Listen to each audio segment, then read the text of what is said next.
My fiancée took advantage of me and was unfaithful, so I did the following. It ends badly. I met a girl, 22 at the time, while I, 30 at the time, was working in a national park, and she was a housekeeper on a work visa. We hit it off instantly, and within a month we were in a relationship. We even worked out a solid long-distance arrangement, whereby we would visit each other on recreational visas in our respective off-seasons. I would spend a few months in Romania or join her at some vacation destination, and she would spend a few months in the United States.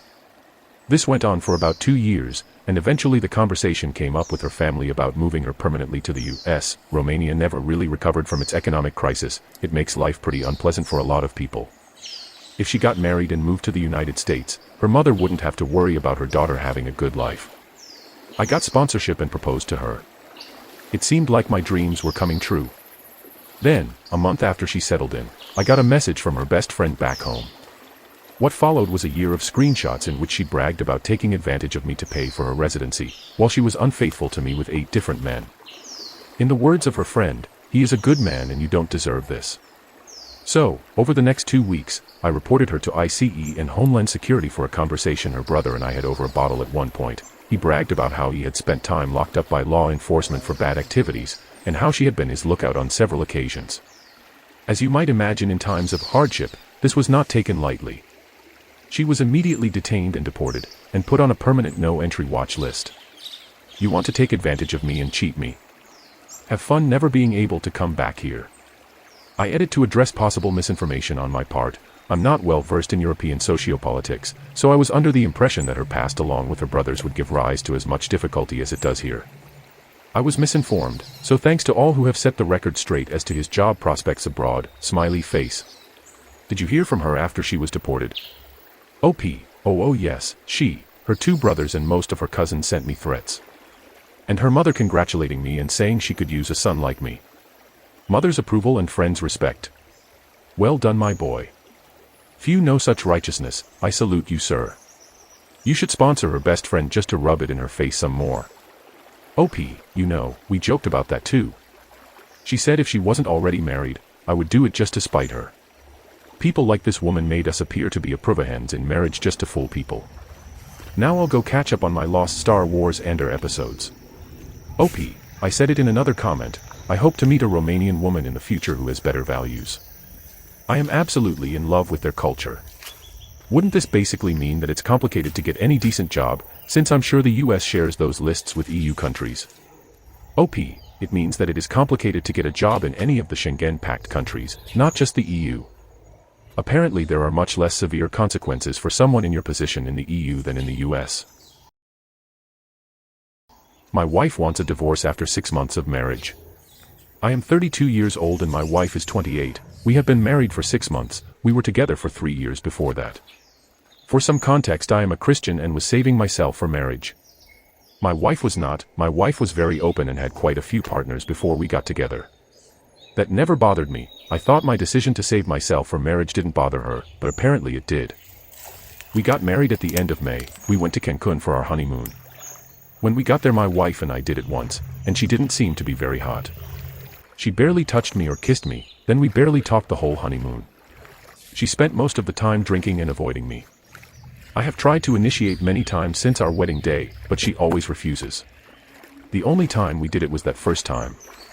I finally pressed my wife about it tonight.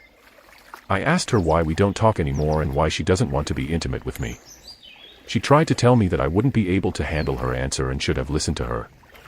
I insisted he tell me. He asked me if I wanted the whole truth and I told him not to hold anything back, and he definitely did not.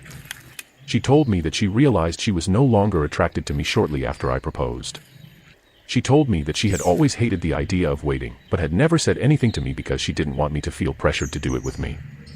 He thought his feelings would change after we were married and the attraction would return. He started crying and told me that after he did it on the wedding night he took a long shower and cried. She started crying even harder and confessed to me that she wants a divorce. Honestly, I am devastated. This is the only woman I have ever loved. I need help. I need to know what to say to change her mind. If she's been thinking about divorce since your wedding night, I think it's over, unfortunately. As others have said, that's the risk you take when you wait to surrogate and live together until after you're married. It's a big gamble and, frankly, she should have been honest about her uncertainty from the beginning. It sounds like, deep down inside, she has been trying to work it out for quite some time and has come to the conclusion that it's over. I'm sorry you received this unfortunate surprise and sincerely wish you the best. Just a question. When most people save themselves for marriage, they usually do everything else, but not the actual act. Is this also the case for you? I'm wondering because it seems like your wife has gotten used to seeing you two as friends, and this usually happens when there is no attraction to doing it at all. I mean, the big difference between a best friend and your partner is intimacy. She loves you, but the type of love is different for her. I don't know if she can change this. You can try therapy for a few seasons, but if you see that it doesn't make sense, it was unfair of her not to talk about it before, but you can't change it anymore. You can only try to think about the now. Ugh, sorry, this is so sad. But the reason for saving yourself for marriage was before divorce was generally acceptable, and saving yourself was a good way for women to keep a guy's interest long enough to get married. Once married, they were bonded in any case. Today, people expect good hot chemistry, and they have the option to leave him. It used to not always be that way.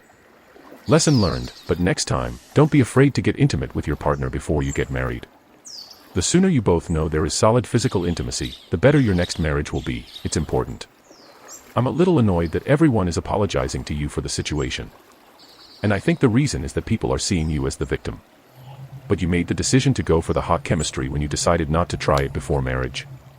And unfortunately, this is one of the possible repercussions of that.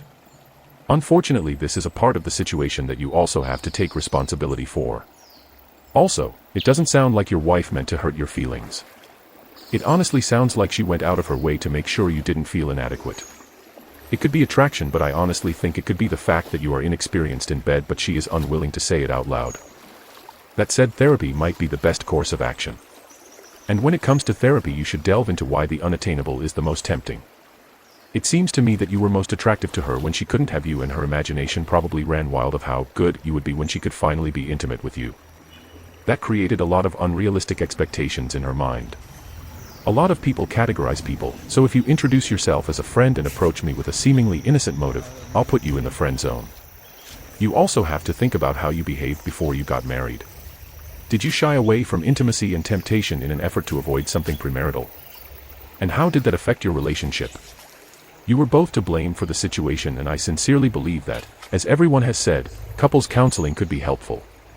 If you can get past the emotional block, maybe you can consider therapy afterwards.